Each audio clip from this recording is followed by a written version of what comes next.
Nós vamos continuar a leitura do livro que nós estamos lendo, Mentiras em que as Mulheres Acreditam e a Verdade que as Liberta. Estamos caminhando para o final. Nós vamos estudar mentiras sobre as emoções e depois sobre as circunstâncias, e acabou. Qual página? Página 190, na verdade começa no 189, mas eu vou começar na 190. E é um capítulo difícil, devo informar vocês, porque fala para nós, né? Fala especialmente para mulheres que são regidas por hormônios. E eu não vou conseguir falar hoje sobre o último ponto, que é a terceira mentira, que é mentiras em que as mulheres acreditam sobre a depressão. E é muito bom, muito, muito, muito bom. E eu acho que a gente não consegue falar hoje. Inclusive eu tô sem relógio, fica de olho aí quando der. Ah, não, ele tem relógio. Tá. Pra gente falar durante 1 hora apenas. Mas é muito bom. Então a gente vai orar pra começar. E lembrando a vocês que vocês podem participar a qualquer hora, tá? Se vocês quiserem falar alguma coisa, só não pode contar experiências particulares, porque tá sendo gravado, tá? Só lembrando. Poder você pode. A gente teve uma moça da nossa igreja uma vez que ela abriu o coração assim nas lives. Eu dizia, olha, querida, então o mundo agora já sabe. Então vamos lá, vamos orar. Pai Santo, obrigada por essa manhã, obrigada por cada mulher aqui, obrigada, Senhor Deus, porque o Senhor tem nos instruído como igreja, como corpo, ó Deus, de Cristo, e nós temos aprendido sobre as coisas que nós precisamos crer a respeito do Senhor e a respeito da Tua Palavra. Muito obrigada por esse livro, obrigada pela vida da Nancy. Aproveitamos agora para orar também por ela, pelo seu marido que está fazendo um tratamento quimioterápico. Pedimos a Tua graça sobre ele, ó Deus, a Tua bênção, instrumentalizando os médicos, os remédios, ó Deus, dando cura ao Teu servo, ó Pai, fortalecendo principalmente sua alma e dando consolo a Nancy, essa mulher que tem abençoado tantas e tantas vidas ao redor do mundo. Pedimos a Tua graça sobre ela. E pedimos também a Tua bênção sobre nós hoje e que nós possamos aprender, ó Deus, a olhar para dentro de nós e para as nossas emoções, colocando-as, ó Deus, no altar do Senhor. Nos ajuda a entender, a vasculhar o nosso próprio coração e a viver por meio da Tua palavra. Em nome de Jesus. Amém. Bom, primeira coisa que a gente tem que lembrar é que as emoções são coisas boas, né? É uma coisa que ela começa explorando aqui, né? Porque a gente tem aquelas linhas, né, dentro até do meio evangélico mesmo, na questão de achar que nós não precisamos das emoções, né? Que emoção é em si ruim, né? Que nós precisamos ser muito centrados, que nós precisamos ser muito... Aí quando você vai falar sobre namoro, tem essa questão também, né? Que você não pode se emocionar, não pode gostar da pessoa, tem que ser muito racional, escolher as qualidades e tal. Então existem exageros, né? E a gente precisa lembrar disso. As emoções não são ruins, nós fomos criados à imagem de Deus, né? As emoções são ruins quando elas são pecaminosas. Então, o mesmo sentimento, a mesma emoção que pode se traduzir de uma maneira santa, pode também se traduzir de uma maneira ardilosa, né? E aí vai depender da motivação do nosso coração. E aí, isso aí é para todo ser humano. Mas as mulheres, elas foram criadas de uma forma especial, né? Matthew Henry fala que se o homem é o pó refinado, a mulher é o pó duplamente refinado da criação, né? Que a honra da mulher é muito grande porque ela foi, ele não usa essa palavra, mas como se fosse aperfeiçoada, né? Foi tirada de algo que já tinha sido criado. Então isso mostra, diferente daquilo que o mundo diz, né? E do que o próprio feminismo diz, dizendo que a mulher não tem valor, por isso ela precisa batalhar pelo seu valor. A criação dá um valor excelente à mulher, né? E também o lugar onde Deus a colocou como auxiliadora, como aquela que vai gerir a vida familiar enquanto o marido está fora. Então, uma posição de confiança, uma posição alta, né? E também porque estamos em Cristo, né? Então, somos imagem de Deus. Então, isso é a primeira coisa. Segunda coisa que a gente tem que entender, nossas emoções são voláteis. E as mulheres são mais atingidas por isso. Ela tá rindo. Voláteis, querida, voláteis, né? E o problema surge exatamente quando nós nos guiamos por elas, né? Quando nós vamos gerir a nossa vida por aquilo que nós sentimos. Então é um cuidado muito grande que a gente tem que ter e vai ser o tempo todo o exercício de nós colocarmos a razão acima das nossas emoções para a tomada de decisões, né?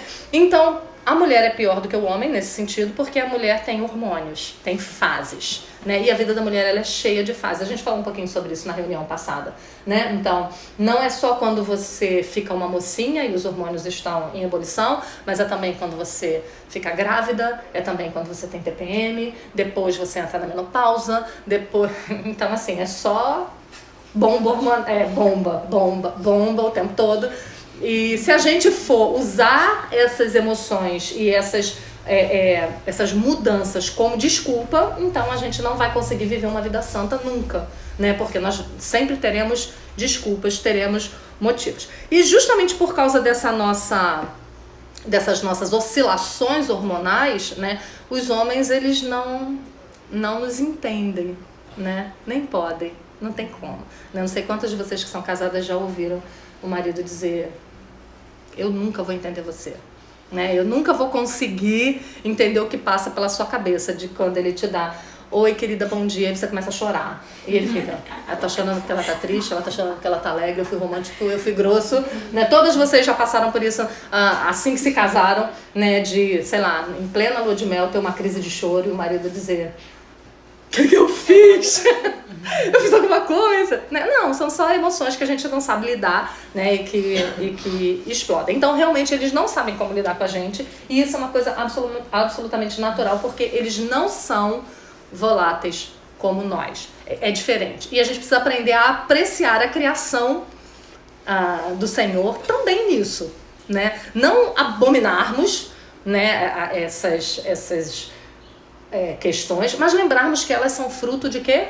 Da queda também. Então, nós somos diferentes dos homens por causa dos hormônios, Deus nos criou assim, e tudo isso ainda é debaixo do mundo caído, né? Debaixo de maldição. Então, realmente a coisa é complicada. Não pense que é simples, porque não é complicado, né? E aí nós vamos ver como é que nós experimentamos cada uma dessas emoções e onde nós colocamos cada uma delas. Se nós temos trazido o nosso pensamento cativo a Cristo ou se nós temos sido carregadas por essas emoções, e aí sim vão se tornar um problema. Lá na página 190, a Nancy diz assim: quando lutamos com emoções fora de controle, é fácil concluir que elas são inerentemente pecaminosas ou erradas e devem ser reprimidas. Eu estou no quarto parágrafo da página 190. Então, porque a pergunta dela é o seguinte: quando é pecado? Como é que eu vou saber se é pecado? E aí a resposta dela é bem direta: quando tu tá fora de controle. Quando você diz, eu não posso controlar o que eu tô sentindo, né? E aí a gente percebe que muitas vezes a gente é muito levada, né? É quase como se a gente não tivesse culpa, né? É quase como se fosse uma coisa instintiva, né? Oi? Involuntária, né? Que você não tivesse como dominar. E isso é uma mentira. E nós precisamos combater essa mentira. Em momento nenhum nós somos carregados. A gente vai ver isso no decorrer da leitura. Na gravidez também, mas quem ainda não ficou grávida e tem TPM, é impressionante que eu falo com o Lucas: eu tenho consciência de que eu tô um monstro. Você sabe, ele falou uma coisa, você responde rápido, você pensa assim, você tem... Cara, o que eu disse? Por que eu tô fazendo isso? Mas é um negócio muito louco. É muito louco. A gente tem consciência, não é tipo assim, não, é involuntário. Você sabe, mas ao mesmo tempo é uma coisa... que se agiganta, né? E em determinadas circunstâncias se agiganta ainda mais, né? Então a gente precisa aprender a identificar isso. E aí ela citou, por exemplo, a questão da ira, né? Tem a questão da ira, mas tem também a questão da autopiedade, tem também a questão drama, né? de fazer drama, tem a questão moral, da impureza. A gente vai falar sobre isso mais tarde, né? Porque são paixões também que surgem, né? Paixões emotivas que surgem, né? E que a gente precisa aprender a dominar. O problema é o seguinte, a gente acha que a gente pode dar vazão àquilo que a gente sente em algumas coisas, mas em outras não. Não, a gente não pode em nada. Até porque se a gente dá vazão em coisas que são aparentemente pequenas, a gente está treinando a não ter domínio quando as tentações maiores aparecerem e a gente se deixa dominar por aquilo que a gente está sentindo. Então, a gente precisa aprender a frear. E ela diz assim também, ainda na página 190, um parágrafo abaixo. O problema não é o fato de termos emoções, elas são um dom de Deus. O problema é que nossas emoções, ao contrário das emoções de Deus, né, a quem nós fomos criados à imagem e semelhança, são contaminadas pela queda. O desafio é deixar o Espírito de Deus nos santificar no domínio das nossas emoções, para que elas possam ser expressas de forma santa. E isso aqui é sensacional. Porque o que você ouve no mundo? O que você ouve nas músicas? Siga seu coração. O que é o amor pro mundo? É alguma coisa que... É o calor que aquece a alma, né? Chega como um furacão, como uma tempestade, toma conta de você e você não tem o que fazer. Você só tem que ceder. Não tem, te domina, te controla, né? Então, quando você é uma mulher casada e você adultera, é plenamente desculpável. Por quê? Porque você se apaixonou. Você vai fazer o quê se você se apaixonou? Né? Você está apaixonada, você não interessa se você é casada, não interessa se você tinha um compromisso com alguém, né? Se ele não era crente, não interessa. É como se fosse... É como se a sua emoção fosse senhora de você, né? É como se ela te dominasse e você fosse um fantoche. Aí as pessoas reclamam, né, de que ser crente é ser fantoche na mão de Deus. É justamente o contrário, né? Quando você não tem o Espírito Santo de Deus, aí você não pode se controlar, porque é só o Espírito Santo de Deus que te dá isso, né? E você é um fantoche na mão das suas emoções. Então você tá com vontade de gritar? Você grita. Você tá com vontade de trair? Você trai. Você tá com vontade de dormir o dia inteiro? Você dorme o dia inteiro. Se você quer, ela até cita isso, você quer se entregar à televisão, à internet sem controle, é só você, né? Então você ser dominado pela sua emoção não dá trabalho. Você só senta e deixa rolar. E colhe as consequências depois, né? Mas a vida do cristão é justamente lutar sobre isso, lutar para que ele seja senhor da sua vontade, né? E não usar isso como desculpa. Isso começa quando? Na infância, né? Por isso é tão importante a gente ensinar os nossos filhos a se dominar, a dominar o que eles sentem, a dominar. Quando a gente não faz isso na infância, lá na frente eles vão ter... Menina, tem um cabelo aqui. Entra no meu outro, tá me deixando cega.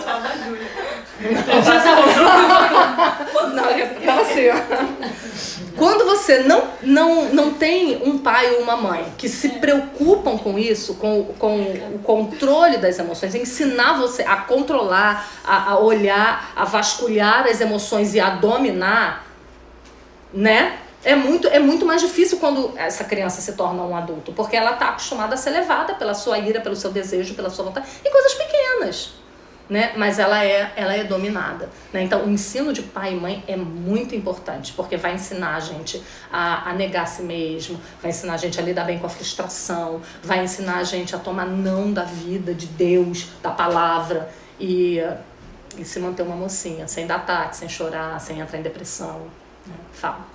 E também, desde pequeno, começar a ensinar a nomear suas emoções. Isso. Você ter noções de quais são as emoções para você nomeando, você identificando, você saber lidar. Que é um tipo de autoconhecimento. Exatamente.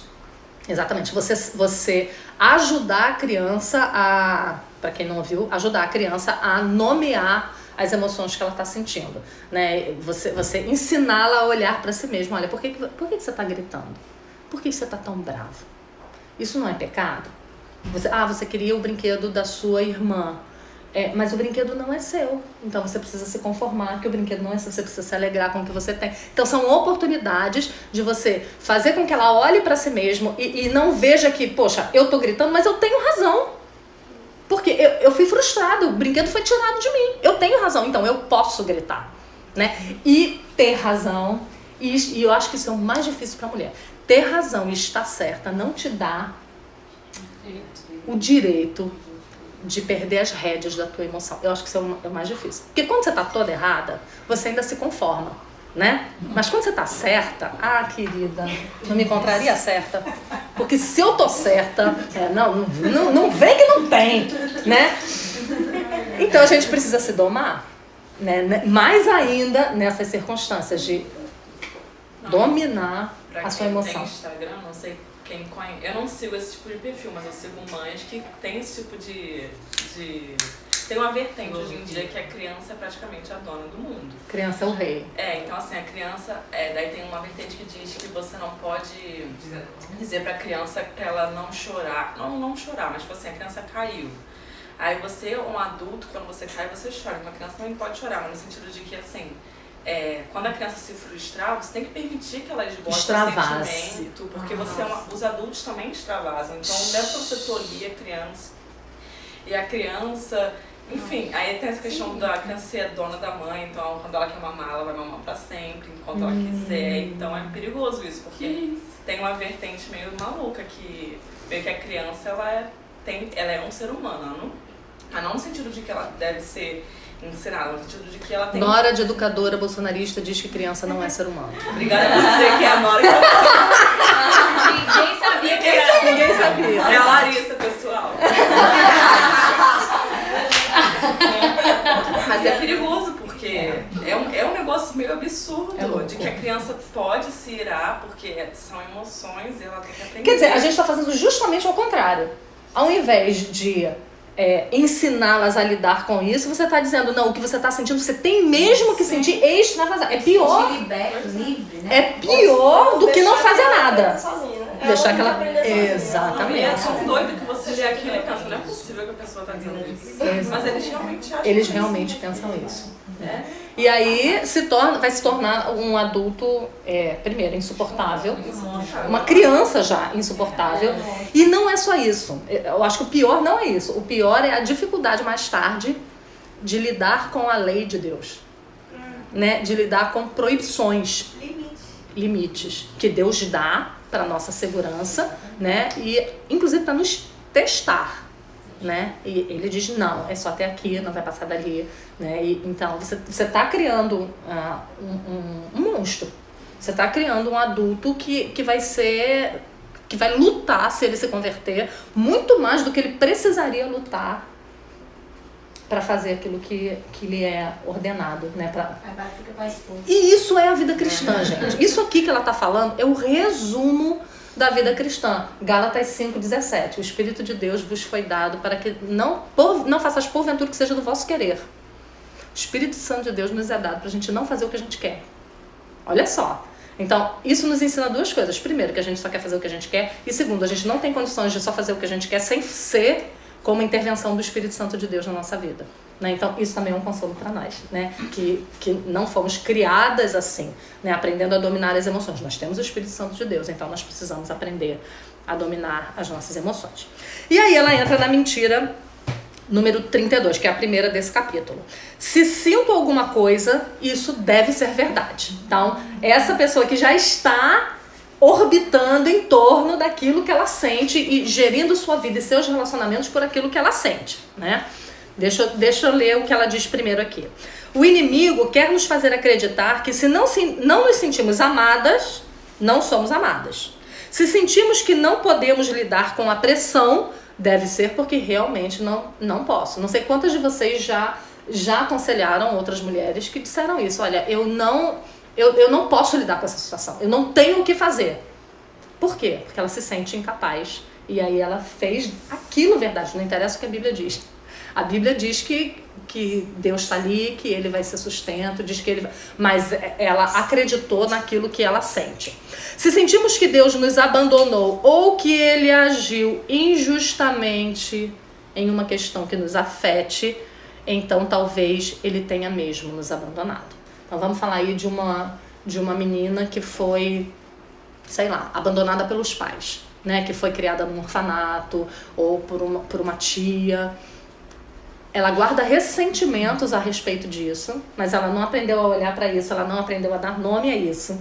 E aí ela vai querer se proteger desse sentimento ruim, jogando a culpa em Deus. Por quê? Porque aí ela vai começar a se questionar. Por que Deus permitiu? Você pode pensar isso em relação a tantas coisas. Pais que morrem em um acidente, uma criança que é abusada, qualquer grande tragédia da vida, né? Então ela vai sentir a dor, e aí se ela vai para uma terapia, por exemplo, o que o terapeuta vai dizer para ela? Vamos enxergar a sua dor, e agora você vai pegar essa dor e você vai fazer um barabim, barabum, para que essa dor suma. Você vai, sei lá qual é a mandinga que eles... Em momento nenhum, um terapeuta vai dizer, se não for cristão, vai olhar para você e vai dizer, você sofreu isso? Puxa, que dor, que coisa terrível. Deus estava ali. Deus continua regendo todas as coisas. E hoje você está onde? Aqui. Conhecendo o Senhor. Talvez aquilo tenha sido importante para esse momento. Deus é sábio, Deus sabe de todas as coisas. A gente nunca vai entender as tragédias que nos acontecem após a queda, após o pecado. A gente só sabe o que acontece e a gente precisa confiar no Senhor. Lembrar lá de Deuteronômio 8, né? Quando ele diz para o povo, fui eu que te conduzi por esse deserto. De serpentes, de escorpiões, fui eu que te trouxe aqui. Tá vendo como é que a abordagem muda? A abordagem muda porque você deixa de ser vítima. Quando a abordagem é, ai, meu pai foi embora de casa, minha mãe lutou sozinha para cuidar da gente, ai, meus pais morreram, ai, meu marido morreu, meu filho morreu. Pensa no tamanho da tragédia. É muito fácil a gente ser vítima dessa situação. Ela vai até citar uma mulher aqui, eu vou ler para vocês. Que conta a história dela, né? E como ela encarava as tragédias da vida. É muito fácil, diante de uma tragédia, a gente se faz vítima até quando não é tragédia. A gente se faz vítima se falta água no Rio de Janeiro e não tem água gelada, a gente já tá choramingando, já tá reclamando da vida. A gente é vítima sempre, porque a gente merece tudo de bom e de melhor do mundo e nada pode dar errado, né? Agora você imagina a vida de uma mulher onde uma tragédia vem sobre ela. Se ela não entende a providência de Deus, se ela não entende quem Deus é, e se ela não dá glória a Deus por isso, né? Eu converso com muitas mulheres que dizem pra mim, poxa, se eu tivesse sido criada no Evangelho, eu não tinha estragado tanto a minha vida, né? Se meus pais não fossem espíritas, se eles fossem crentes desde cedo. Quem diz isso é a... Eu já sei isso aqui. Rosemary Burfield. Do livro Não sei que lá do Improvável, Pensamentos Secretos de uma Convertida Improvável, né? Ela conta essa história. Ela foi uma mulher que escolheu, resolveu entender que Deus é soberano na vida dela e que ela não precisa se esconder atrás das tragédias que aconteceram com ela, né? Então ela era uma mulher que era lésbica, ela era feminista, ativista, professora universitária e viveu a vida toda nessa bagaceira e que se converteu lá para os 40 anos e ela conta que quando ela chegando numa igreja que ela frequentava, uma igreja boa que ela frequentava, reformada, um dia ela chegando, ela viu uma moça chegando com o marido, com aquele monte de filho, ela ainda solteira, quase aos 40, né, sem nunca ter tido a oportunidade de refazer a vida dela agora de maneira correta. O que eu faço? Ela olhou aquilo e simplesmente falou, eu poderia ser essa menina. A menina chegando com o marido com aquele monte de filho e ela olhava para a vida dos pais dessa menina que criaram ela no evangélico, o avô era crente, que a avó era crente, que era todo mundo crente. Família boa, tranquila, estruturada, e ela olhou para aquilo e ela pensou, poxa vida, por que não foi assim comigo? E aí diz que na mesma hora, então, aí vem a emoção, é um típico exemplo disso. Vem a emoção, vem o sentimento, e aí você vai jogar esse sentimento aonde? Na palavra. O que a palavra diz? O que Deus diz sobre isso? E aí ela conta que na mesma hora ela pensou, Deus falando ao coração dela, né? Eu precisava ter passado por tudo. Ela usa esse termo, eu precisava ter sido arrastada na lama, como eu fui, para estar aqui hoje. Né? É legal que quando a gente pensa nas tragédias da nossa vida, a gente não pensa como as nossas tragédias ajudarão outras pessoas. Porque o livro dela certamente já Exatamente. tirou muitas meninas da lama. Exatamente. Então, tudo tem A gente, mas qual é o nosso problema? A gente é autocentrada, né? É a nossa dor, é a nossa tragédia, é o nosso problema. A gente nunca olha por essa perspectiva. Poxa, a tragédia que eu tô passando, até o nosso pecado, é uma das coisas que Deus permite na nossa vida. Para quê? Para que a gente seja exemplo, apoio, não exemplo de impecabilidade, mas exemplo de quem cai e se levanta. Tem redenção. Que há redenção para o pecado, que há restauração, que não existe nenhum ser humano que não possa cair em qualquer tipo de pecado, que há perdão em Cristo não é só para mentira justificável ou para ira, mas há perdão para o adultério, há perdão para o homossexualismo, há perdão para o assassinato, há perdão para o roubo, há perdão em Cristo. Né? Então, entender isso, você está vendo como é que é você tirar a luz de você mesmo? Sair do palco um pouquinho, é muito difícil isso pra gente, né? Tirar aquilo que a gente quer e que a gente sente do centro das coisas realmente é muito difícil. Mas é só dessa maneira que a gente pode usar as tragédias da vida, os pecados e as coisas que nos acontecem para glória de Deus de alguma maneira, né? Não só na nossa vida, mas como a Thalita falou, na vida das pessoas que nos cercam também.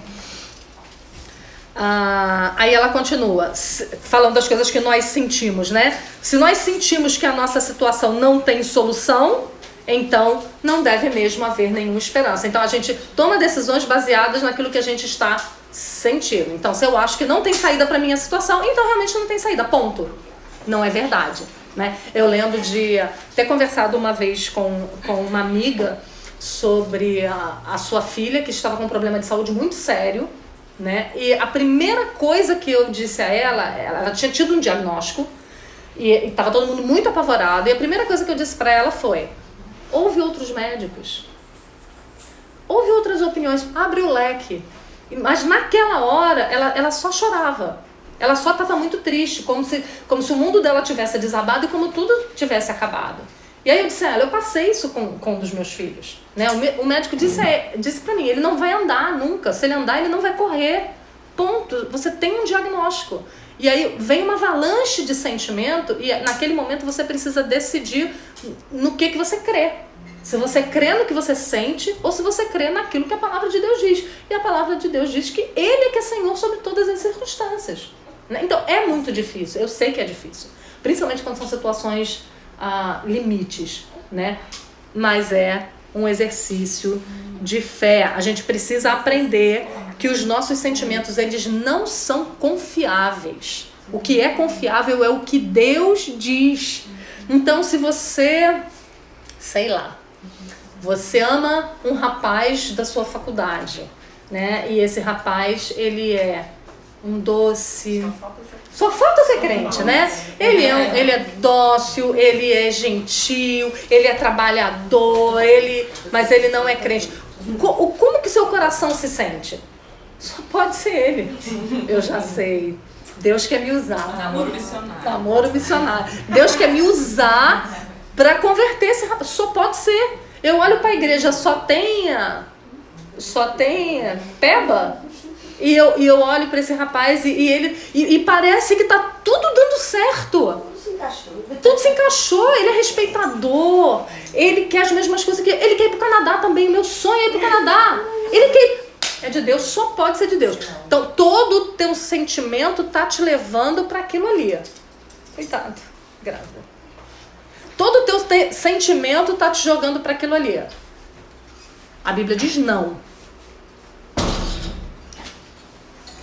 É óbvio que é não. E a pessoa tá insistindo, né? E a pessoa tá insistindo. Mas por que no fundo a gente insiste? Não é só porque a gente só quer o que a gente quer, mas é porque a gente acredita que a nossa vontade, ela é boa.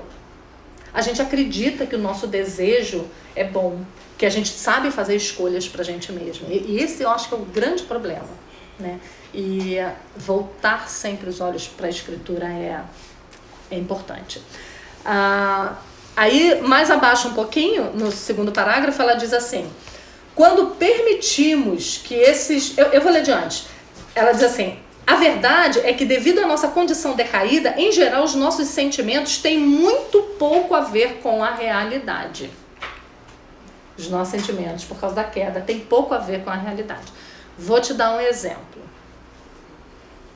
Meu.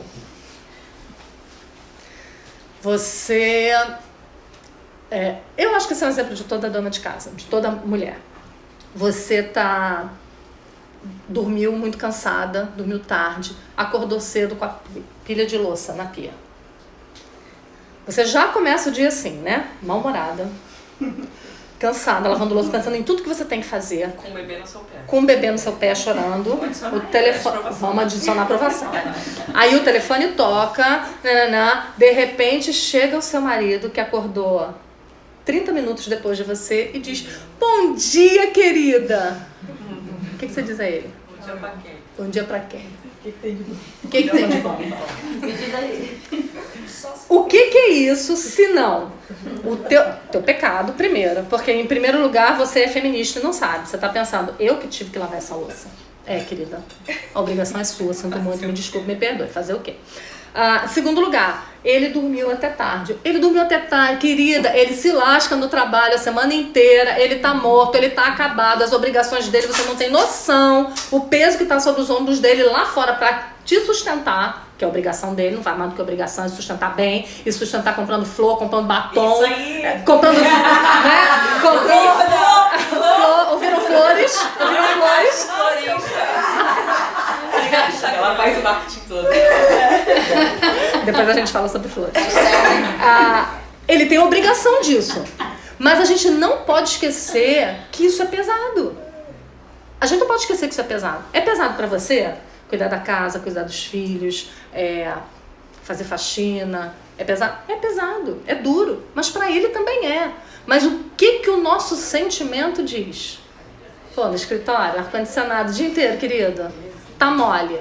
Não é assim, não é assim. Mas a gente deixa o sentimento vir, a gente é regida por ele. E aí quando você aprende a dar nome, aquilo que a gente estava falando no começo, aprende a dar nome ao sentimento, a gente vai guardar a nossa frustração e o nosso pecado, né? Porque a gente acordou mais cedo e tá servindo, né? A gente vai engolir e vai dar: bom dia, amor. Como foi o seu dia? Né? É porque a gente tende a pensar, e de certa forma até dependendo do trabalho do seu marido, que o nosso trabalho é mais cansativo fisicamente. E às vezes. Mas a gente esquece que no fim do dia a gente está descansada espiritualmente. Exatamente. E eles não. As lutas são diferentes. Exatamente. São lutas diferentes. E o peso da responsabilidade de ser provedor é uma coisa, mesmo que você também coloque dinheiro em casa, mesmo que você também, né, faça um trabalho ou outro que ajude, em alguns períodos até seja o único sustento da casa porque ele ficou desempregado, né? Mas a responsabilidade não é sua, a responsabilidade é dele. E esse peso nas costas é uma coisa que cansa, é uma coisa que é difícil de lidar, né? Mas é muito melhor a gente acreditar naquilo que a gente sente. E a gente sempre se coloca como vítima. Nunca se esqueçam disso. Isso está entranhado na gente de uma forma. E aí vem o movimento de esquerda para aviltar isso, né? Você né, colocando pobre contra rico, aí você tá com uma pessoa rica e você pensa: por que eu sou pobre? Por que eu não tenho o que aquela pessoa tem? Pecado, né? Então, são sentimentos que vão vindo, que vão chegando, né? E as mulheres achando que os homens... Poxa, a situação dos homens nem se fala isso, né? Nós invejamos a posição dos homens, porque eles são mais fortes, mais destemidos, não tem variações hormonais. A gente inveja. Quando a gente inveja isso, a gente dá vazão a esse sentimento. O que a gente está dizendo? Senhor, o Senhor não foi sábio. O Senhor não soube criar, né? O Senhor devia ter feito do jeito que eu penso, não do jeito que o Senhor realmente fez. Então, os nossos sentimentos, eles não são sentimentos confiáveis. E nós, quando acontece de nós permitirmos que as circunstâncias se juntem a esses sentimentos, aí, querida, é um strike. Aí o negócio fica sério. Ela diz assim: Em diversas situações, os sentimentos simplesmente não são um indicador confiável do que é realmente verdadeiro. Eu estou na página 191, no segundo parágrafo. Quando permitimos que eles se conectem, esses sentimentos, às nossas circunstâncias, que estão em constante mudança, em vez de se conectarem às realidades imutáveis de Deus e de sua verdade, as nossas emoções tendem a oscilar descontroladamente. E posso falar um negócio pra vocês? Vocês não vão ficar bravas comigo? Vocês sabem que meu marido é da área de latim, né? Então ele adora entender o início das palavras, porque as palavras são o que são e o que significa. Você sabe que a palavra histeria vem de hístero, que é útero. Então, histérica é só mulher mesmo. Você não vai falar de homem histérico, porque não pode. Então, assim, querida, onde estávamos? Né? Essas somos nós. Né? Até a invenção das palavras, de onde vêm as palavras, espelham o que nós somos, né? Então, quando nós permitimos que as circunstâncias venham junto com as nossas emoções e se casem, geralmente nós entramos em rota de descontrole, né? E não dominamos mais nada. Vamos lá. A gente experimentou um pouquinho disso no Covid, né? Porque vai morrer 1 milhão de pessoas, tá abrindo cova rasa em todos os casos. Então, vem uma circunstância. Doida pra ser preso. Então, juntam umas notícias dessas, umas circunstâncias loucas dessa, gente morrendo aos montes. Junta a nossa emoção, junta um dia de TPM, que a gente morre de medo, de pavor. A gente tem dificuldade de colocar as coisas, e em tantas outras circunstâncias, né? Com um diagnóstico de um câncer, por exemplo, né? A notícia chega a nós, imediatamente a gente é tomada pelas nossas emoções. A gente tem dificuldade de colocar cada coisa no seu devido lugar. Então as circunstâncias interferem nas nossas emoções. Se é um dia mais cinza, um dia mais frio, se tá calor demais, se, sei lá, furou o pneu do carro, acabou o gás no meio do almoço. São circunstâncias que vão interferindo. Então, é muito volátil. A gente não pode se deixar levar por isso. Ao passo que, por isso que o homem fica louco com a gente, né? Um dia a gente tá chorosa, morta, no dia seguinte a gente fala, bom dia, amor! Ele fala, meu pai, cadê aquela criatura de ontem? Quem é você? Né? E explica, mudou alguma coisa de ontem pra hoje? Não mudou nada de ontem. É de 1 minuto? Basta uma amiga te ligar e falar, bora tomar café no shopping? Bora pro Rei do Mate? Na hora! Me liga. Na hora, o que acontece com o nosso humor? Uau! Nosso humor muda. Então, tá vendo como é que é perigoso a gente ser guiado por isso? Uma coisa que eu aprendi sobre mim mesma é a nunca tomar decisões na TPM. Se vocês não... Então, você vive sem listou 9 meses. Não tome decisões, nunca. Por quê?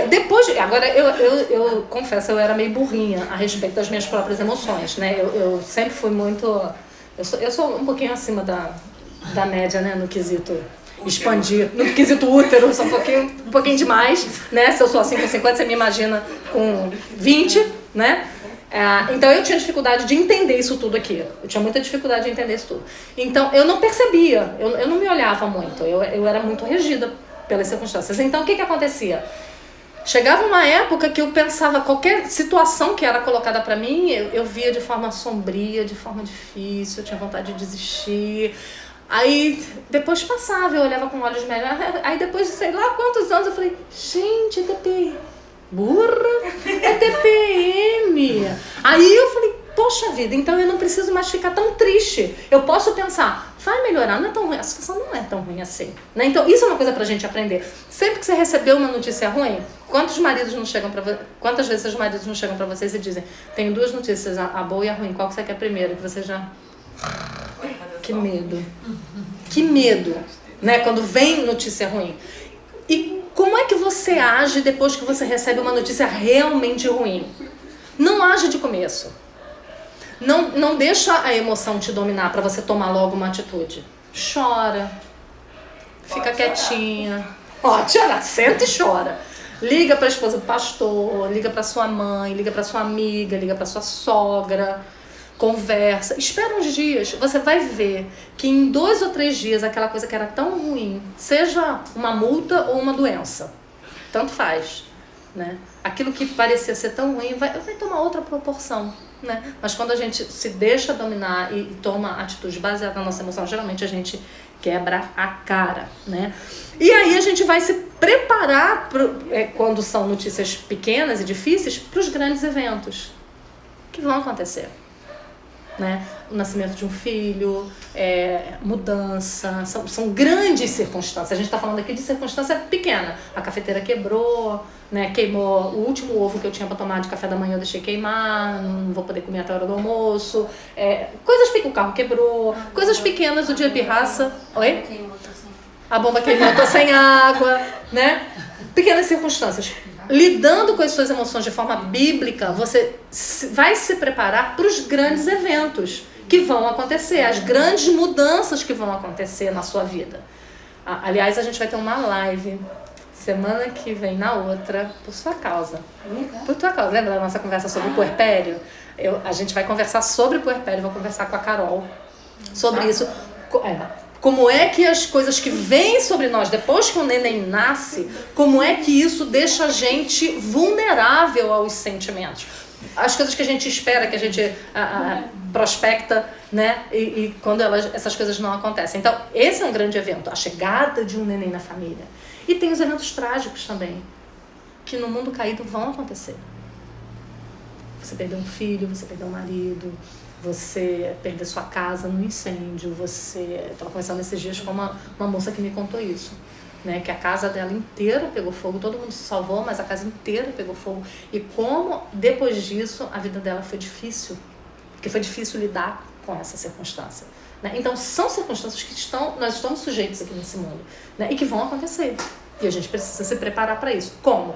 Aprendendo a nomear os sentimentos, dominar os sentimentos, ser senhor dos sentimentos enquanto eles são pequenos, enquanto as circunstâncias são pequenas, para que quando as coisas piorarem, a gente tenha essa possibilidade também. Ela diz assim, quando você adiciona grandes acontecimentos, como o nascimento do 4º filho em 5 anos... Tudo bom? Beijo, querida. Uma mudança de residência, a perda de um emprego, a morte de um cônjuge, cuidar de um pai com Alzheimer, passar por uma mudança de vida ou ser diagnosticada com câncer, essas emoções podem tornar-se bastante confusas. Em meio ao passeio de montanha-russa, ao qual nossas emoções nos levam às vezes, temos que trazer constantemente a mente e o pensamento de volta para a verdade. Então você está na montanha-russa de emoção, mas você tem que trazer sua mente cativa à verdade do Evangelho. A verdade é que Deus é bom, quer eu sinta que Ele é bom ou não. Essa é a verdade. Ele é bom. Aconteceu uma tragédia, Ele continua sendo bom. Não é o que eu sinto, mas o que eu sinto não interessa muito. O que interessa é o que é a verdade. A gente tende também quando acontece uma tragédia, esquecer tudo de bom que existe nesse mundo. Como se só você perde um filho, mas você esquece que Deus te deu 2 filhos. É como se perder um filho fosse acabasse com tudo. Tudo que você já teve, tudo que Deus já te deu. Exatamente. Qualquer provação que venha, a gente... E olha, você está falando, o exemplo que você deu é um dos piores, talvez, né? Eu nunca passei por isso, mas talvez perder um filho seja a maior dor do mundo. Porque um cônjuge você sabe que você vai perder, né? Vocês são da mesma idade, vocês estão envelhecendo, você sabe que uma hora ou outra... Você já sabe disso, né? Seus pais, é o caminho natural das coisas, né? Mas perder um filho é muito antinatural, digamos assim, né? Não é a ordem corriqueira das coisas, né? Então você usa um exemplo desse, e você que é um exemplo hard, e você percebe que mesmo nessa circunstância você não tem direito de sentir o que você quer sentir, né? Mesmo numa circunstância doida dessa, difícil dessa, você precisa... Agora, você imagina comparar isso às situações corriqueiras da vida, como a gente é ridícula. Né? Como é ridículo a gente perder o controle porque o filtro quebrou. Né? Como é mesquinho, né? Como a gente é centrada na gente mesmo e aí a gente não tá se preparando para o dia E mal. no puerpério eu lembro que às vezes tinha um dia que eu ficava assim, meu Deus, por que essa criança não dorme? E você esquece que aquela criança era tudo que você queria, ela tá ali. É verdade. Tem que agradecer a Deus porque você tem uma criança É que não verdade. dorme. É verdade. Porque foi isso que você, não foi isso que você pediu. Pediu ao Senhor, é verdade. Agora toma. É verdade. E outra coisa, você esquece que você dormiu 22 anos, Exatamente. do jeito que você quis. Aproveitem. Agora tem 3 meses que você... Tem 3 meses que você não dorme, pronto, Deus não é mais bom, né? A maternidade não é mais uma bênção. Então, isso demonstra como a gente é isso que ela falou aqui, né? É uma montanha russa, né? A verdade é que Deus é bom, quer eu sinta que Ele é bom ou não. A verdade é que Deus me ama, quer eu me sinta amada ou não. Isso é outra circunstância difícil quando você peca. A sensação de que você é imunda, de que você é impura, de que, né? Pensa em um pecado contra o qual você tem lidado constantemente, né? Sei lá, você explode em ira, ou você, sei lá, qualquer pecado, você fala demais, você fofoca demais, né? E é um pecado contra o qual você tem lutado, você tem batalhado e aí você cai de novo. Então a sensação de inadequação, né? A sensação de que você não é mais amada pelo Senhor, a sensação de que você é péssima. E você é. Mas a Bíblia fala que Deus te ama mesmo assim. É por isso que quando o povo, às vezes eu vou em congresso, aí perguntas e respostas, eu nunca fujo dessa pergunta. Sempre tem essa pergunta. Eu lido com um problema de autoestima muito grande, eu tenho muita dificuldade em achar que eu faço alguma coisa boa. Eu já respondo logo, tu não faz nada de bom mesmo. Então, Tu faz a troca de né, toda justiça, né? O texto diz que todas as nossas justiças, não é os nossos erros não, as nossas justiças para o Senhor são como o trapo da imundícia. Aquilo ali significa o pano da menstruação que a mulher usava. Esse é o significado, né? A nossa justiça, né? Então como é que a gente quer falar de autoestima, né? É baboseira, né? O nosso valor está em Cristo, o nosso valor não tá na gente mesmo, né? E aí quando você peca, e aí vem toda a questão de justiça própria, né? Como que eu podia ter feito isso? Então, por quê? Você já tem orgulho aí por trás. Você se acha, né, o suprassumo do crente que, caí de novo. Que horror, como eu fui cair novamente nesse tipo de pecado. E aí você não aceita o perdão de Deus. E aí é um ciclo vicioso que mostra pecado em cima de pecado, né? Eu não sou amada, eu sou horrível mesmo. Não, a verdade é que Deus te ama e que Ele ama tanto que Ele deu seu próprio filho. Isso é verdade, ponto. Então, precisamos aprender a jogar o nosso sentimento para a palavra e não ficar alimentando em autopiedade os nossos sentimentos. A verdade é que Deus me ama, quer eu me sinta amada ou não. A verdade é que pela fé no sangue de Jesus Cristo derramado em seu favor, estou perdoada, quer me sinta perdoada ou não. A verdade é que Deus nunca vai me deixar nem me desamparar. Ele está comigo o tempo todo, mesmo quando eu me sinto sozinha e abandonada. Isso é muito típico quando as mulheres elas perdem um homem ao seu lado. Ou quando o pai morre, ela é solteira, ou quando o marido morre ou abandona a família. Qual é o sentimento que a mulher tem? Eu estou abandonada, eu estou sozinha. Não está, porque a Bíblia diz que o Senhor é o seu marido, que Ele é o seu pai. Essa é a verdade. Então, eu sinto diferente. Tem alguma coisa errada. Ou a Bíblia está errada, ou eu estou errada, sou eu que estou errada. Né? Então eu preciso, ela fala aqui, não vai dar tempo da gente ler hoje, mas ela fala aqui em algum lugar que você precisa aprender a exortar-se a si mesmo, né? É você contar as verdades que você já sabe, mas você precisa contar para o seu próprio coração, né? Quase uma coisa de doida, né, minha filha? Vai pro espelho recitar versículo bíblico, né? Vai pro espelho e fala, querida Simone, meu bem, olha só, a Bíblia fala isso, isso e isso. São coisas que, gente, a teoria a gente sabe toda, a gente sabe. Mas na hora que a tentação vem, na hora que a provação vem, a nossa tendência é sucumbir ao sentimento. E isso é um exercício, é quase um exercício físico. É você pegar, e Calvino ele fala isso, eu sempre falo, vou falar de novo, porque eu posso fazer esse Calvino é top. Que se encaixa em toda e qualquer circunstância, eu vou falar de novo, até vocês enfiarem isso na cabeça de vocês. Sempre que a tentação vem, a tentação em si não é pecado. O pecado é o que você faz com ela.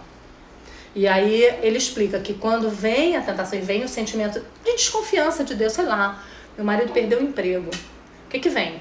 Medo, fome, aluguel, crianças, escola para pagar. Aí vem aquela sensação. O que você faz com essa sensação? Ou você lança esse sentimento na palavra, e aí você vai se lembrar do que Deus fala. E Deus fala que nunca viu o justo mendigar o pão, que Deus sustenta o lírio do campo, que é lindo e maravilhoso, mas é uma erva que hoje nasce, amanhã seca, e que os pássaros não cai nenhum sem a ordem dele, o fio do teu cabelo tá contado, não cai nada sem a... Ou você crê nisso, você pega o seu sentimento de desespero com aquela situação e conta pra você mesma, exorta você mesma, diz pra você mesma, não, eu não vou me apavorar. Eu tenho um Deus por mim, eu tenho um Pai por mim. Ou então você pega esse sentimento e se entrega a Ele. E aí ele fica se retroalimentando. Né? Então hoje você tem medo, amanhã você tem mais medo, você se desespera, aí você parte para tomar atitudes por conta própria, você não ora sobre o assunto, você se desespera. Né? Então são exercícios quase que como puxar ferro na academia. Né? Aquele negócio que é pesado, é difícil, é demorado, é um pouquinho todo dia para moldar a nossa mente, os nossos sentimentos, à palavra e não aquilo que a gente sente.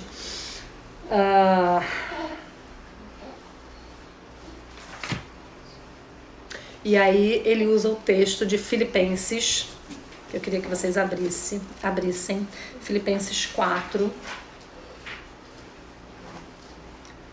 Filipenses, capítulo 4, versos de 7 a 9.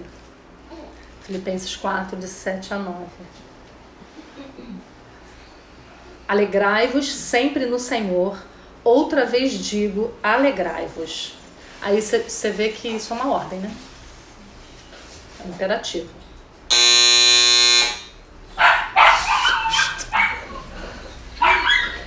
É a campainha, gente, o mundo não acabou. Arrebatamento, primeira chamada. Alegrai-vos no Senhor, outra vez digo, alegrai-vos. Verso 5. Seja a vossa moderação conhecida de todos os homens, perto está o Senhor. Aí no verso 6 ele vem. Não andeis ansiosos de coisa alguma, em tudo, porém, sejam conhecidas diante de Deus as vossas petições pela oração e pela súplica, com ações de graças. E a paz de Deus, que excede todo entendimento, guardará a vossa mente, o vosso coração e a vossa mente em Cristo Jesus. É isso. Isso é o domínio das emoções, né? É você não estar ansioso com nada do que está acontecendo ao seu redor. É você colocar diante de Deus, é para onde a gente precisa correr primeiro, né? Em oração, petições e ações de graça. Engraçado, né? Você está ansioso, você tem que ir ao trono de Deus com ações de graças, né? E é isso que ela falou, né? É você se lembrar dos demais feitos de Deus. Você está numa situação difícil, uma situação apertada agora, mas isso não foi sempre assim. Essa não é a maior parte da sua vida. Existem coisas boas na sua vida também, né? E agir dessa forma, né? Fazer conhecido diante de Deus as suas ansiedades, as suas dores, vai trazer paz ao seu coração. É uma paz, é incrível esse versículo, eu amo esse versículo. A paz que excede todo entendimento. É tipo, tu tá calma por quê, mulher? Tu não tem por que tá calma. O mundo tá pegando fogo ao teu redor, né? Lembra, alguma coisa me lembra 2020. Que ano, meus amigos, que ano. Que ano, né? Como é que você sobrevive à crise política, à pandemia, a desemprego, a ficar presa nos Estados Unidos sem previsão de volta, casamento de filho, nascimento de neto? Tô falando de mim, né? Como é que você sobrevive a tudo isso em plena menopausa sem enlouquecer? Não tem explicação, é para enlouquecer. A única explicação é, faça conhecido diante de Deus. Eu lembro que quando eu tava presa, né? Presa, viu, gente? Presa.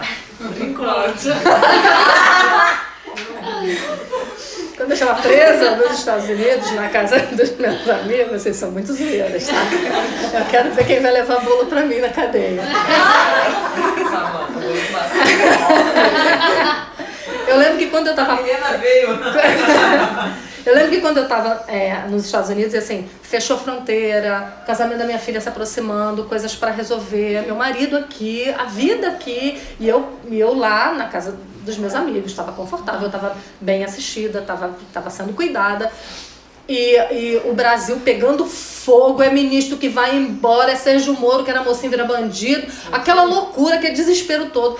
Aí, às vezes eu deitava para dormir, né? E eu pensava assim, eu tenho tudo para chorar a noite toda, acho que eu vou chorar a noite toda hoje. Acho que é um bom compromisso pra essa noite. Tô precisando chorar. E não consegue chorar, né? Não, eu choro. Aí quando eu queria começar a chorar, eu falava, eu vou orar primeiro, né? Depois eu choro. Eu vou orar primeiro, vou apresentar ao Senhor, né, as minhas angústias, né? Aí ligava pro marido, conversava um pouquinho com ele me consolava. E assim, não passei nenhuma noite em claro chorando, né? Mas o que me socorre nesse momento? O que te socorre nesse momento? A paz de Deus que excede a todo entendimento, né? É essa paz de que você pode confiar de que tem alguém te guiando no meio do fogo, né? E essa foi uma situação aparentemente boba, né, querida? Podia ter ficado ilhada em Madureira. No Haiti, em Cuba. Eu fiquei ilhada nos Estados Unidos. Então, enxuga essas lágrimas, garota. Para de chorar. Tá maluca, garota? Para de chorar, né? E a gente é assim, né? A gente reclama de coisas que a gente não pode. Fala. Assim, não é a questão não é não que a gente tenha que menosprezar nossos sentimentos, mas a gente tem que vou ficar triste. Tá, vou ficar triste, mas eu vou canalizar pra onde? Exatamente. Isso é muito importante. Não é pecado. O pecado é você pegar e você se afundar naquilo. Exatamente. Quando você canaliza, tá, tô triste, e agora? O que eu faço? Ora. Gente, eu sou meta, eu só posso ficar triste por uma hora, é o que eu faço. Depois tu sacode. Eu vou chorar aqui um segurativo. Vai, tá com medo, vai. Tá triste, vai. Diga. Salmos é um bom livro também pra isso. Salmos, sim. Os sentimentos ali. É incrível. E isso que a Maria Alice falou, deixa eu repetir, porque isso é importante. Porque nós somos sempre extremistas, né? Ok, você não pode se levar pelas suas emoções, você não pode sentir emoção nenhuma, você não pode ficar triste. Não é isso, de jeito nenhum. Eu sempre lembro de Jó. O que Jó fez, gente? Ele rasgou as suas vestes. O homem perdeu tudo que ele tinha, perdeu 10 filhos. Ele não perdeu 1, nem 2, nem 3. Ele perdeu 10 filhos num único dia. E todo mundo junto, né? Não foram só os 10 filhos. Foram as famílias dos 10 filhos. Não é narrado ali, mas eles eram casados. Eles tinham filhos, muito provavelmente. Ele perdeu tudo num único dia. E ele é um exemplo vivo disso que a Maria falou, né? O texto diz que ele rasgou as suas vestes, jogou cinza, né, sobre a cabeça, que era um sinal claro de desespero, quase. E adorou o Senhor. O texto diz que ele adorou o Senhor. Né? Então ele não ignorou a emoção dele. Ele não disse, tá, tudo bem, queridos, o Senhor é soberano sobre a morte dos meus 10 filhos. Ok, vamos pro Rei do Mate. Vamos comemorar. Né? Tô no céu mesmo. Né? Assim. Não é isso. Isso é mentira. Isso é mentira. A gente sofre, a gente sente, a gente chora.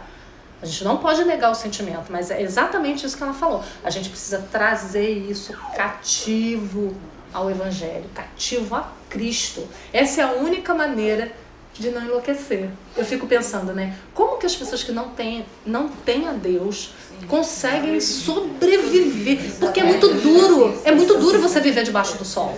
É muito duro você viver num mundo de pecado. Porque as pessoas pecam contra você, você peca contra as pessoas, as tragédias acontecem, as tristezas acontecem. É muito difícil. Se você não tem a Cristo, nada tem motivo. Fala. Isso que você está falando é uma pura verdade. Eu uso muito a história de Jó. Semana passada eu atendi, encontrei uma pessoa que me procurou, que ele fez um financiamento, um homem, ele fez um financiamento e ele deu como garantia a casa. Poxa vida. Ele fez um financiamento de 45 mil, ele deu um imóvel que valia 215. Ele pegou esse dinheiro para investir numa empresa e deu errado. E deu tudo errado. E ele perdeu a casa. E detalhe, todo o financiamento da casa que tinha pago até então foi a esposa. Aí a esposa também separou dele, porque ficou revoltada com a perda da casa. Aí ele veio me procurar, ele sentou na minha mesa, ele chorava muito. E eu disse para ele, eu falei, olha, tudo é com a permissão de Deus.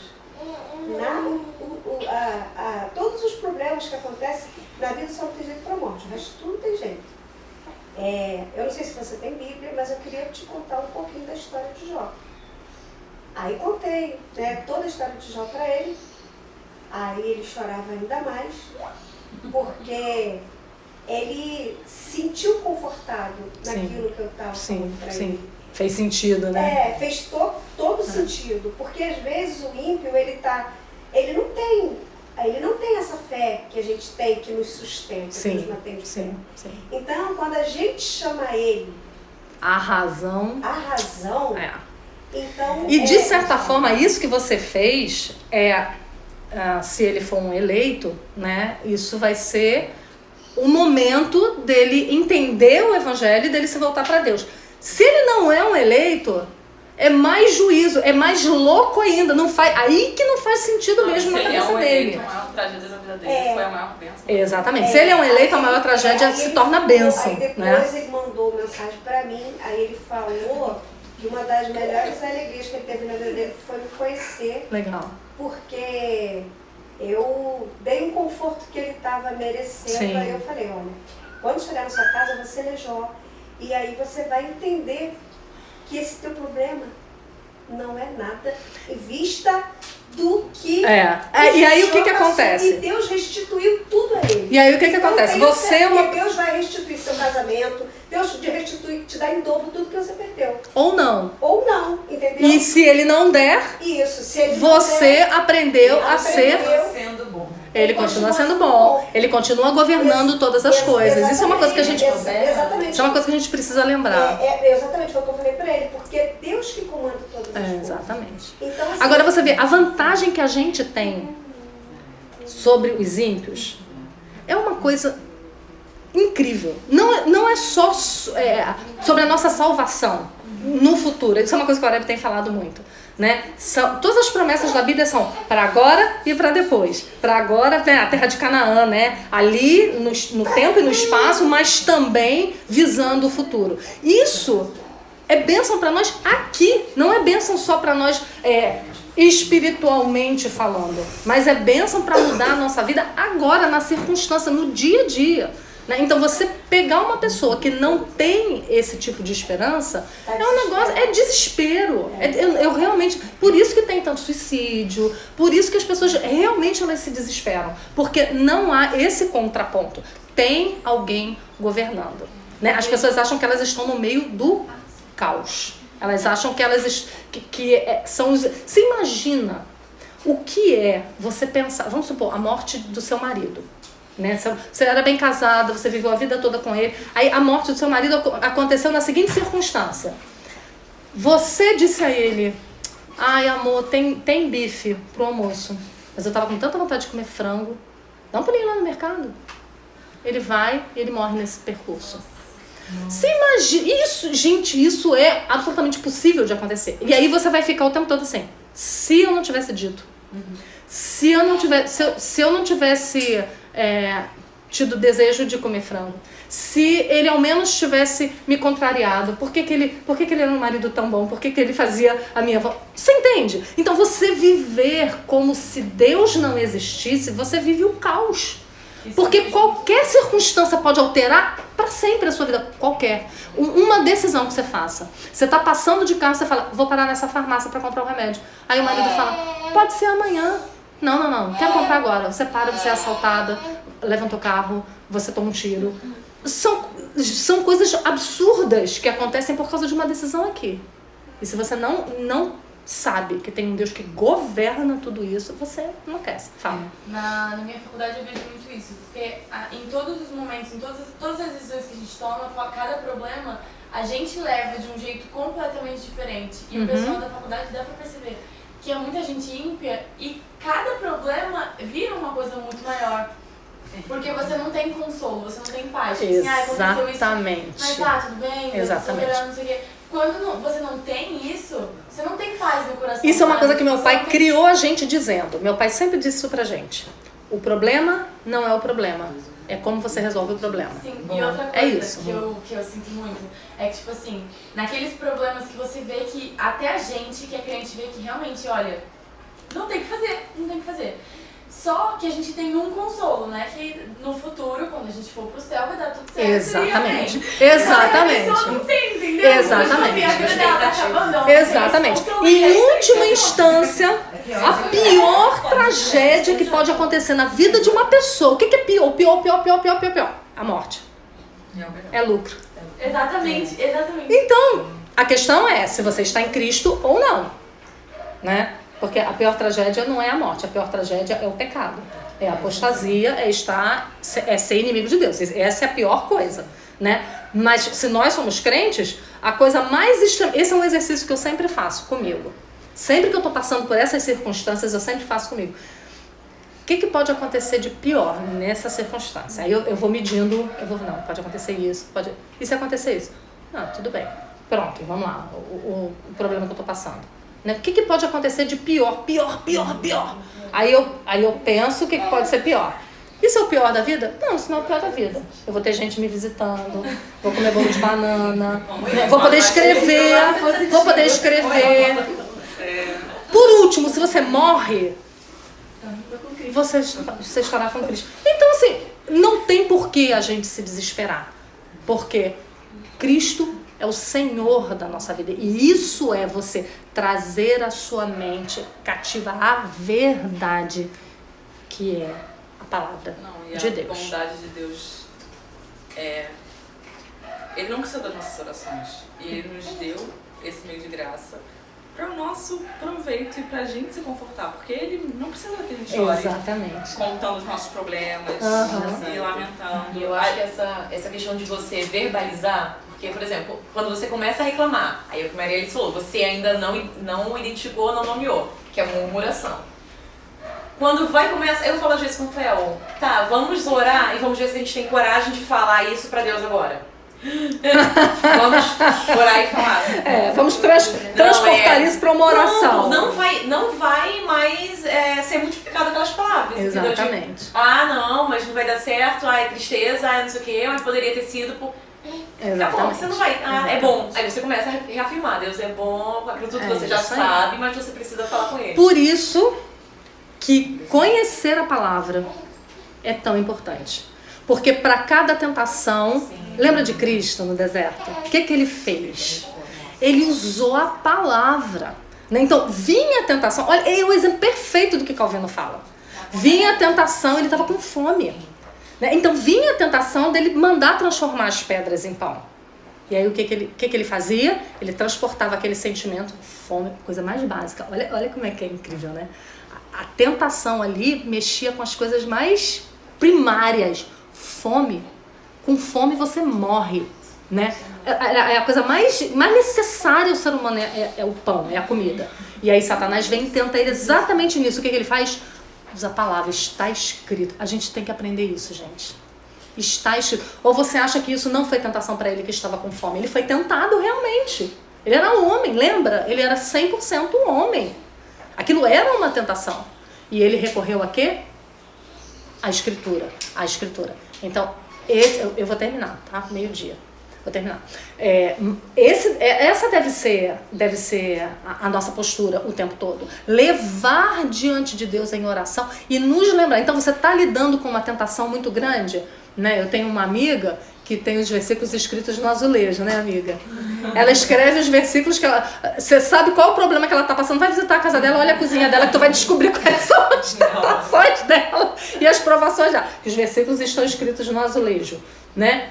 É isso que a gente tem que fazer, é se alimentar, ao invés de se entregar às emoções, é lutar contra elas, mas não é lutar, eu consigo, eu sou forte, eu posso, já sei, eu tenho estratégias. A próxima vez que essa tentação vier, isso é muito legal, gente, estratégia é ótimo, você tem que ter algumas, né? Você tem problema com a pornografia, é sentimento, é emoção. tá? Eu ia falar sobre isso, não. Eu sempre querendo terminar uma mentira num dia, me iludindo. Olha a boba. mentira aí. Né? Olha a mentira aí. Eu vou falar sobre isso, então, na próxima reunião. Né? O problema com a imoralidade. Né? O sentimento, é sentimento, é desejo, é a mesma coisa. Né?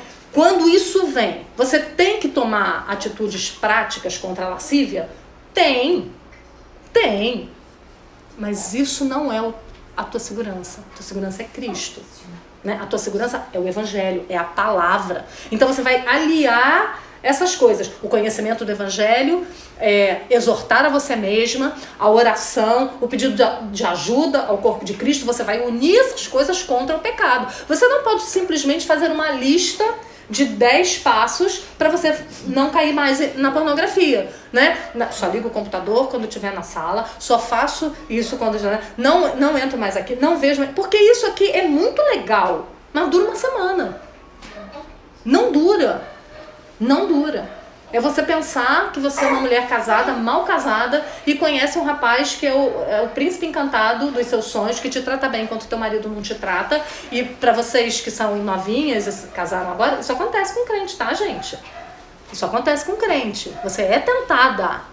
E Satanás vai te tentar exatamente naquilo. O caba pode ser o mais feio do mundo inteiro. Mas ele vai te dar uma palavra que te faltou hoje de manhã. Isso é interessante porque as mulheres não são cativadas pela imagem, né? Pela imagem. Elas são cativadas A justamente. tentação que o homem sofre, que a mulher sofre. São tentações diferentes. E a gente acha que a gente não sofre. Então vem um cara que ele vai falar exatamente aquilo que você precisava ouvir.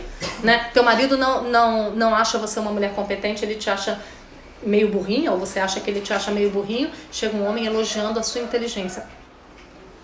Cativou teu coração.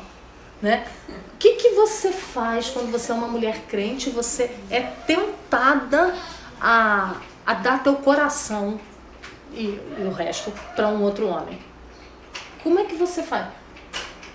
Óbvio, você vai parar de frequentar os lugares que ele frequenta. É óbvio, gente. Isso é uma questão de... Né? Tá vendo como é que a gente é de extremos? A gente é sempre de extremos. A gente é bem capaz de falar assim, não, já orei por isso, estou com Cristo, vou ficar sozinha com ele. Não tem problema nenhum. Né? Porque eu já tô firme, eu sei o que a palavra de Deus diz. Não! Você vai tomar atitudes práticas.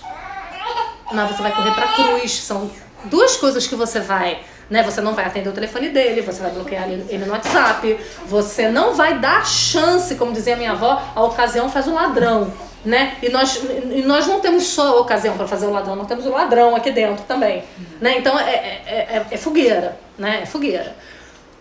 A gente precisa correr para Cristo e a gente precisa também tomar atitudes práticas. Né? Essas coisas andam juntas para que a gente não sucumba às provações e às tentações. Bom, nós vamos terminar aqui. Mês que vem nós vamos tentar terminar. Eu acho que vai ser possível terminar. Com a mentira 33. Não consigo controlar as minhas emoções. Essa é bem soco no estômago. Né? Porque a gente realmente pensa isso. E a outra, que eu achei bem bom, não dá tempo agora, que eu quero estudar ainda mais esse assunto. A resposta para a depressão deve ser buscada primeiramente nos medicamentos ou na psicoterapia. Essa é a mentira número 35, que nós vamos estudar semana que vem. E a posição dela é muito... Mês que vem. E a posição da Nesse é muito centrada sobre essa questão de depressão e a gente vai falar um pouquinho sobre isso. Vamos orar? E aí depois eu vou abrir para perguntas e comentários, tá? Se vocês quiserem. Pai Santo, nós louvamos o Teu nome por essa verdade tão grandiosa, que nós temos o Senhor por nós e de que não somos escravas daquilo que o nosso coração pecaminoso, mentiroso, desesperadamente corrupto sente. Não somos escravas das nossas percepções acerca de nós mesmas e das circunstâncias e do mundo, mas nós somos escravas de Cristo. O Senhor é o nosso Senhor. Nós nos fizemos escravas do Senhor. Nós escolhemos, ó Deus, por causa da eleição, por causa da ação do Espírito Santo em nós, dominar as nossas vontades com a ajuda do Teu Espírito Santo. e trazê-las cativas ao Senhor. Obrigada, Senhor Deus, por essa ação miraculosa do Senhor em nós, nos convencendo de que nós não somos suficientes para reger a nossa vida, mas sabendo que nós temos um Senhor que é governante, Senhor, Rei absoluto sobre todas as coisas. Nos ajuda, Senhor Deus. O Senhor conhece a tentação de cada uma de nós. O Senhor conhece aquelas coisas que roubam a nossa paz. O Senhor conhece aquelas coisas que nos fazem tremer. O Senhor conhece aquelas coisas que nos levam ao pecado. E nós pedimos que todas elas, ó Deus, estejam debaixo do domínio próprio que o Teu Espírito Santo nos dá. Nos aprende, Senhor, nos ensina, Senhor, a aprender, a dominar o nosso próprio coração e trazer, ó Deus, tudo diante dos Teus pés. Nos ensina, ó Deus, essa graça da oração todos os dias, para que nós nos aperfeiçoemos em depender do Senhor, não só com aquilo que a gente sabe da palavra, mas correndo a cruz, colocando em palavras aquilo que nós sentimos, os nossos medos, Senhor Deus, e esperando no Senhor, que nos dá a paz que excede a todo entendimento. Te agradecemos por essa leitura. Em nome de Jesus. Amém.